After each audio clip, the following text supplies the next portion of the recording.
Hi வணக்கம் மக்களே, எல்லோரும் எப்படி இருக்கிறீங்க? நல்லா இருக்கீங்களா? கொஞ்ச நாளாக வீடியோஸ் எதுவுமே போட முடியல. என்ன காரணம் அப்படின்னா, எனக்கு ஆண் குழந்தை பிறந்திருக்கு, பையன் பிறந்திருக்கான். பொண்ணு தான் கடவுள்கிட்ட கேட்டேன். ஏன்னா எங்கள் வீட்டில் நாங்கள் 4 பேருமே பசங்க, பொம்பளை பிள்ளை வேணும் அப்படின்னு சொல்லிட்டு எங்கள் வீட்டில் எல்லாருமே ரொம்ப எதிர்பார்ப்பு. ஆனால் கடவுள் பையன் கொடுத்துட்டாரு. இருந்தாலுமே கடவுளுக்கு கோடான கோடி நன்றி. நம்ம ராம்நாடு ஜிஹெச்சில் தான் பிறந்தான். எங்கள் எல்லாத்தையுமே ரொம்ப கஷ்டப்படுத்திட்டான். எங்கள் குடும்பத்தையே கஷ்டப்படுத்திட்டான். என்னையும் என் மனைவியும் ரொம்ப கஷ்டப்படுத்திட்டான்.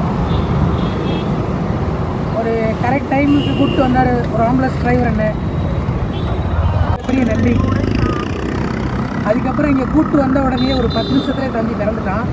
இல்லை, கடவுளாக இருந்த மருத்துவர்கள், நல்லா அவங்க குழந்தைங்களை பார்த்துக்கிட்டது மாதிரி பார்த்துக்கிட்ட செவிலியர்கள், அக்கா தங்கைகள், அங்கே பாதுகாப்பாக இருந்த பாதுகாவலர்கள் எல்லாருக்குமே மிகப்பெரிய நன்றி. ஒரு 4 நாளாக ஒழுங்கான சாப்பாடு எதுவுமே இல்லை, தூக்கவே இல்லை, தூங்கவே இல்லை. இன்றைக்கி தான் என் பையனே இன்றைக்கி தான் பார்த்தேன். 4 நாள் கழிச்சு, பிறந்து 4 நாள் ஆகிடுச்சு. இன்றைக்கி தான் பார்த்தேன். அந்த மாதிரி ஆயிடுச்சு.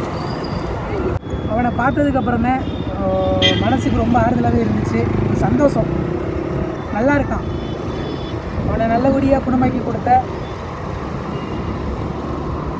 மருத்துவர்களுக்கும் செவிலியர்களுக்கும் அங்கே இருந்த பாதுகாவலருக்கும் மிகப்பெரிய நன்றி. நம்ம ராம்நாடு ஜிஹெச்சில் தான் பிறந்தான். ஃபோட்டோஸ் எதுவும் எடுக்க முடியல, எடுக்கக்கூடாதுன்ட்டாங்க. எடுத்தேன் அப்படின்னா கொஞ்சம் கொஞ்சமாக அப்லோட் பண்ணுறேன், பார்த்துக்குங்க. நன்றி.